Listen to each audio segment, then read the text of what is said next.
you very much, Kerry. So Kerry Sainsbury and I have known each other for nearly 10 years now, about 9+ years, working in the banking and finance industry. Kerry now has started her own business for a while now and quite successful in the credit repair space. So Kerry brought her on the show today to really discuss that. So it's just a easy conversational piece about your credit and just the general demystifying what you think somebody that does credit repair does, who can access credit repair, and why it can be much more beneficial when going for finance or just in your every day-to-day life. I mean, everybody's so confused. I've sent several clients to Kerry, which she's sorted out and helped significantly and had some great successes. So over to Kerry. Kerry's going to do her little TED talk and tell us exactly what she does. Thank you, first of all, Renae. Thank you so much for having me in this very fancy podcast studio. I must say, this is the fanciest podcast studio I've been in yet to date. Okay, nice. Very well, I'm very okay well with that. done. Okay, thank you. Thank you for having me. So as Renae mentioned, I have 25 years now of experience in the industry. Renae and I have known each other for a long time, which is lovely.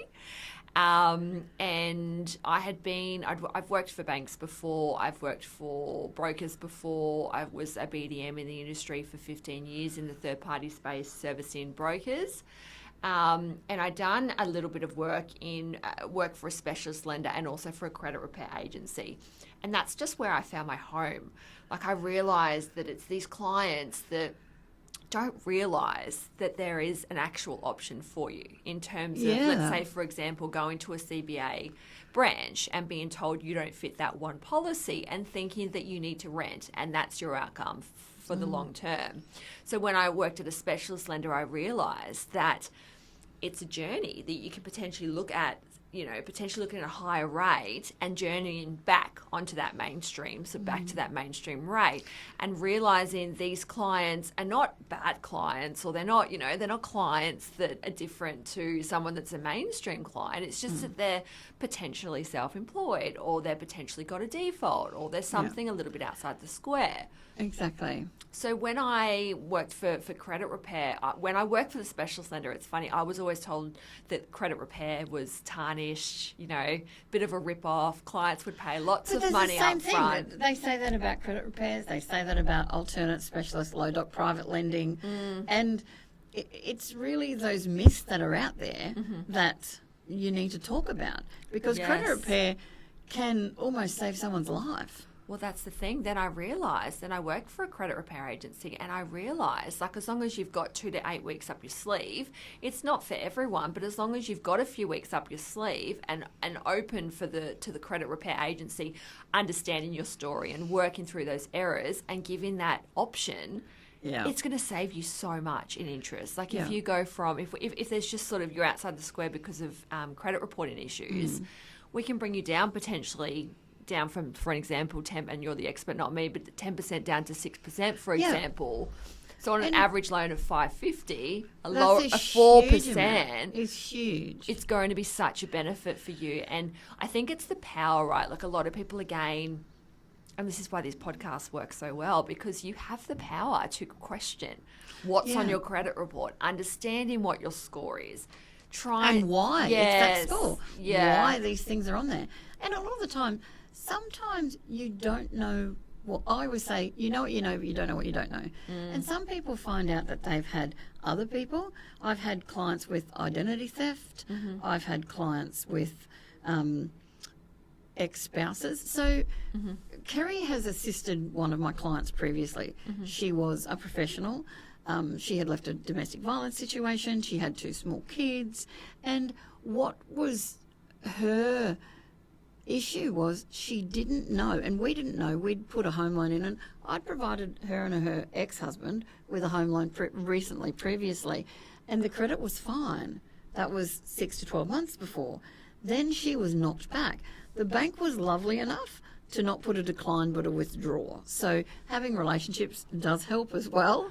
But going back to her, getting that credit file, finding out what the reasons were, and what I didn't know is she had left her ex-partner because she was quite embarrassed and ashamed. And then she's like, now you know that I've been beaten up. I was in a domestic violence situation. Things happened to me.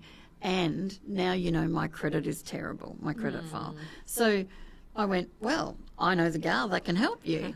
And we spoke about it and I sent across, and she had gone to court. She had got all the court documentation to demonstrate what had happened.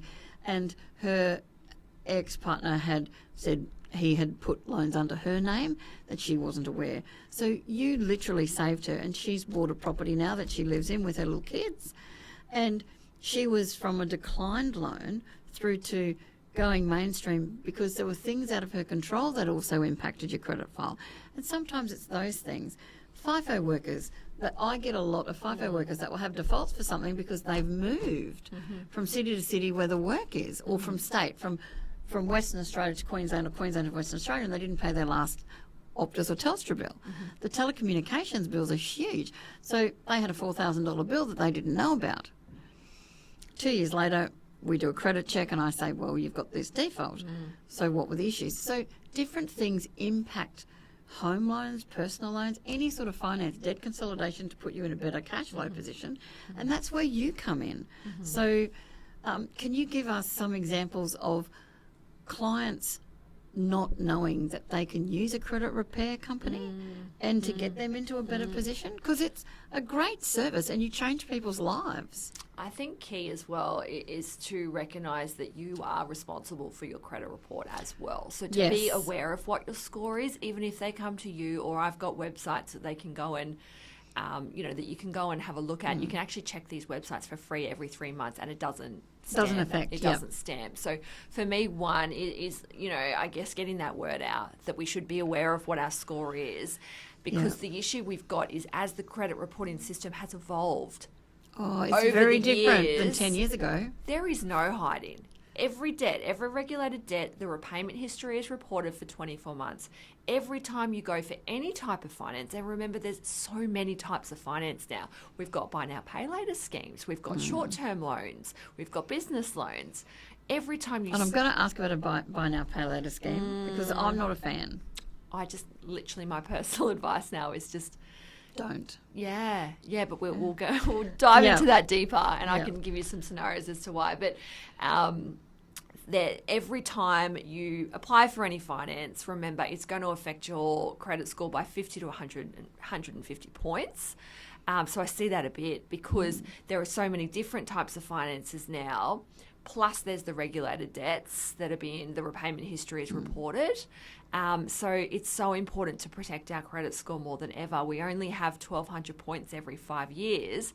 A few of those inquiries, each one of those inquiries lasts 5 years, and each point system is around 50 to 100. So that's already 300 points in those 5 years just for any finance application. So now is the time more than ever. I have never found anybody with a 1,200 score. No. I've had plenty of clients with more than 900, but never at 1,200. I've been working on mine. I think I've got to like 11, just under 1,100. So that's it's pretty amazing, isn't it? Congrats. You'd be a bit scared if the credit repair lady had a had a terrible credit score. Yeah.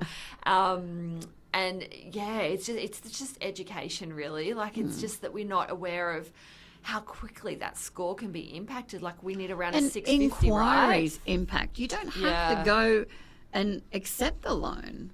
And not a lot of people know that. You just have to go, even online. Online once they tick the box, now, online's making it worse because you can go, I'm going to apply for 5 different places for this business loan or personal loan, not realising that's going to stamp your credit report. Exactly. 5 times. The other thing that's important to note is that there's 4 credit reporting bureaus too, and I'm not sure if you've noticed that now. A lot of the banks... With commercial now, Credit Watch. Creditor Watch, you can order a free one on Creditor Watch yourself, and then talk to your amazing broker like Renae when you're that's ready. A big call. Or there's Equifax, which is the main one for consumer, and then we've got Elian and Experian. And I highlight that because I am seeing a lot of banks starting to check all 3. Yeah. And you don't want sort of any issues where you've got the... And I agree with you on that. So there's been so many that have checked 1 or 2, and then some of them are checking 3. And back in the day, so 10 years ago, or even 7 years ago, they would only check one usually and keep it Yeah. open, and if anything came on in between before settlement, then they would be Check it alerted. again after the 3 months. Yeah, yeah. Commercial as well. Like you've got a company as well. That really affects clients. And I sort of, But it seems people not that- to be. It doesn't really seem fair. It should be separated. Just because you've got a Yeah. business and you need to open trade accounts, should that also go on your consumer file, and then it affects your Everything. credit reporting, the scoring, because you've got inquiries for your personal life and your business, which I It see makes that it a really bit. difficult. Yeah, yeah. Especially when there's been a hiccup or late payments due to, their clients not paying them in time, or larger expansions and things like that, and what they're paying, and Gets messy. yeah, Yeah. commercial and personal really get messy when they're mixed. Yeah, yeah. I'm hoping that will change. Inquiries are set to change, hopefully very soon. I keep That's saying good. end of this year, which we're nearly already But there. even changes to credit over the past Yes, 5 years. We're evolving so much. Yeah. We've changed. ATO We're under. debt. I mean, I have an ASIC license now. We're under ACL, Yeah. so we're under constant regulation and review, which Yeah. is good. It is a good Yeah. thing for the industry.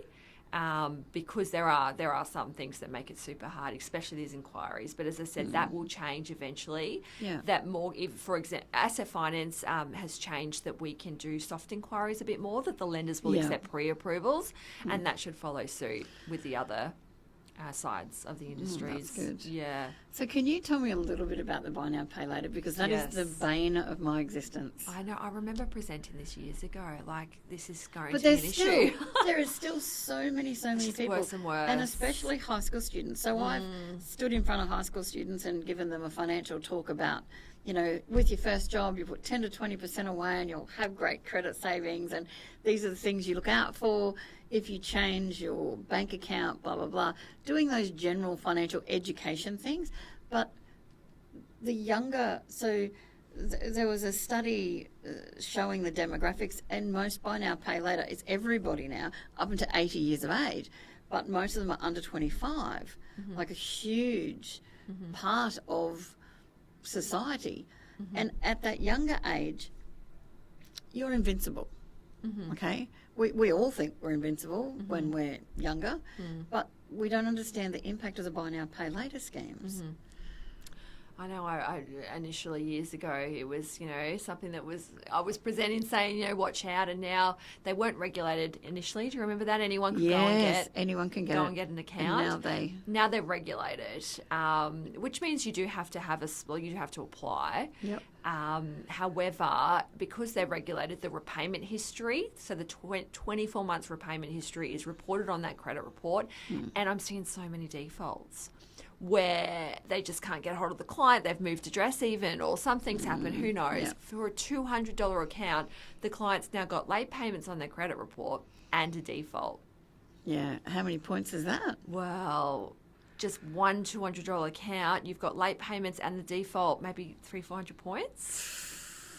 I mean, all the algorithms are different, obviously individual, but that's several a hundred points is huge. huge chunk. Wow. Huge chunk. So my I didn't know advice is that, to wow. literally just to, as you would know, obviously as a broker side, the lenders sort of frown on it anyway, right? Like It is in some lenders and some credit, and we both know people that are in credit and managers and credit assessors, and it's viewed as like a payday lender, like a cash converters loan. Correct. And cash converters aren't looked at as the pinnacle; they're looked at as the So it's you sort know, of, the bargain and it basement. concerns me with that age group, like those statistics. Are we teaching our younger generation that that's how we roll with life? Like instead of save and budget, do we roll with let's just buy that before we actually have the money and pay it back later? Like that's the mindset. But that we're the mindset teaching. is we want it now. Let's get it now. This is going to be easy. We can pay it back. We've got 4 easy payments, or with Zip, it can be longer because they can do a line of credit. But it's that instant gratification, and they don't have to leave their house to do it. You just do it all online. Yep. Yeah. So imagine like even the inquiries, if you had 2 or 3 $200 buy now pay later accounts, that's already $300. Even if you're paying that buy now pay later scheme on time, you still got hit with an inquiry. Really, realistically, you've only got 600 points every 5 years to protect, and that's for everything that you're doing. Mortgages, credit cards, whatever you're doing. So I think that the time has come that we've got to be quite savvy with what type of debts we're taking out, because otherwise it's just going to affect that credit score. If you could give not advice, just tips or tricks or things for somebody to improve their credit score, what would be 2 things that could improve someone's credit score? You could close those buy now, pay later accounts, because that will... Yep. You get rid of those. One for Kerry, yep. Get rid of you those. You get the cake. I'm watching that cake. That's the reward. Yep. 70 points roughly that it should increase the score by once those accounts are closed for each account. Wow. That's sensational. Yeah. And just be mindful of the good and bad debt. Like if you've got little short-term loans, short-term business loans, cash converters, buy now, that is also going to be risked higher than a mortgage. A mortgage actually increases your score because it's a healthy inquiry. But these little ones will also be risked higher as well on the credit score algorithms. Yeah, wow. That's just crazy. So much to it, hey? Oh, yeah. But it is. It's very... And some people think, oh, no, it's fine. It's going to be easy. And some people have unrealistic expectations. So they expect to come to you and say, okay, Glinda, the good witch of the north, can you fix, you're the fairy godmother of them. So can you fix this? And we need it done tomorrow. Yes. So things take time. Like it's a process. You guys have to go to court for these people. There's a court judgment. I don't think. We have to provide consent orders. But we have to deal with banks too, and we have to create. It's not as simple. In terms of, it's not as simple as us just going to the bank and asking for us to remove these issues.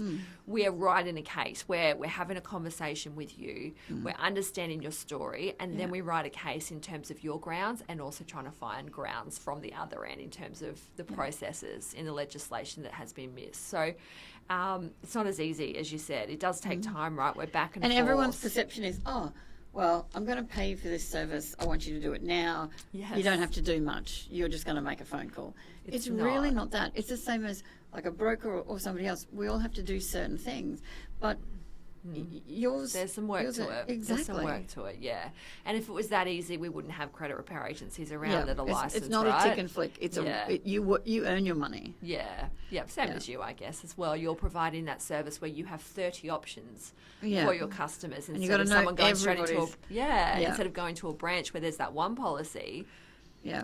You've got that expertise that you find that right place for that right client. And then you find out those clients, and then you're like, okay, can we pause this? And sometimes you can pause a purchase to get it sorted because off the plan are great for that. So you can sort their credit. By the time they come back to get it, by the time the land's registered or the off the plan apartments are sorted, you've had those 3 to 6 months to 2 years to sort out your credit file. And you go down from your 10% or your 8% down to your 6%. I've got a client that's gone up from 1.98% as of last month. Oh, because they'd fixed their lucky duck. So they fixed it for 7 years or something. I wasn't smart enough to fix my mortgage. But then, so now they've gone up over $950 a month. Yeah, wow. In their repayments. And it's not a big loan. Oh, huge amount. But if there's a credit issue, and when you were saying you've got to take responsibility, that's when you need to be honest with you and the broker and the bank or whoever you're working with. Be honest and take that responsibility. Say, yep, I stuffed up. And then we can help you too. Don't bury your head under the sand. No. We're the experts. We want to know what's going on so we can help, I guess, as well. And you've got so many success stories and you've helped so many people. We have. And it makes you happier in your job. So there's nothing better than woohoo. So I do a terrible thing. I think it's terrible, but I enjoy doing it, and my clients think I'm crazy. So I ring up and sing Happy Formal Approval Day to you on the phone. And my clients will phone me up. And I didn't phone one of my clients, I think 2 months ago, and he texted me the next day and went, where was my song? I said, what do you mean? I said, I've already sung it to you before. I said, and you laughed so much. I thought I'd never do that again because you said, oh my God, that was terrible. And he thought it was hilarious, but That's I cute. thought he thought it was awful. Yeah. So then I phoned him up after his lunch break, and I sung it to him, and he goes, "It's too late now. It's over." So the next property, you have to sing on the formula for all day. So, but you feel so good about it, and you feel the same way. Yeah. You and your staff, your team members, have phoned me up to say, "Guess what? We got this Yes, removed." we got The it, we got client, it. you guys are so happy. It makes you happy with your job because you know you're helping other people. We're giving back, right? There's Yeah. always a benefit. And you'll talk to, we've had mutual clients that are so happy with your services. That's good. I'm glad to hear. Yeah. But you do a great job. And that's why you do it, because you've got a great heart. Obviously, it's not purely philanthropic, but because you have to eat. We all have to eat. Yeah, it's still a business, But right? yeah, exactly. I still have to feed and I children think- and a house. Exactly. But I think the thing that a lot of, especially the self-employed, they don't think of their business as their business when they're SMEs. They still think of it as personally in their personal bubble. Yeah. And that's when they don't understand that their business impacts their personal because they're sheltering it. Does that make sense? Yeah, it makes sense. I see it a lot. And they think it's because it's business as well, it's priority as well, or that, it shouldn't be, I don't know, I guess we've just got to prioritise both and Yeah. recognise that it can affect us. Yeah. Yeah. So, do you have any other pearls of wisdom you'd like to share before we Pearls wrap of this up? wisdom. Oh, I think we've covered a lot. I wanted to cover the buy now, pay later accounts, Yes. which we've covered. I wanted to cover, obviously, how important it was to understand your credit score first and be aware of Yeah. it and keep No, they monitoring were great, it. so I can't thank you enough for that. Yeah. No, I think we've done well. We've done great. I mean, obviously, it's just knowing that there's a service there and knowing with defaults, for example, we don't charge a fee as well. So if we're not successful, we charge 50% up front, but if we're not successful, that 50% is refunded. So there's no actual risk. Sometimes we charge an admin fee for the late payments, but with defaults, we don't actually charge a fee as well. So that's quite good to know because You there's don't actually have no to risk to give us a go. If we can't remove it, Yeah. then you've tried, we've tried, and there it is. Yeah. But it's also, you don't have to be ashamed.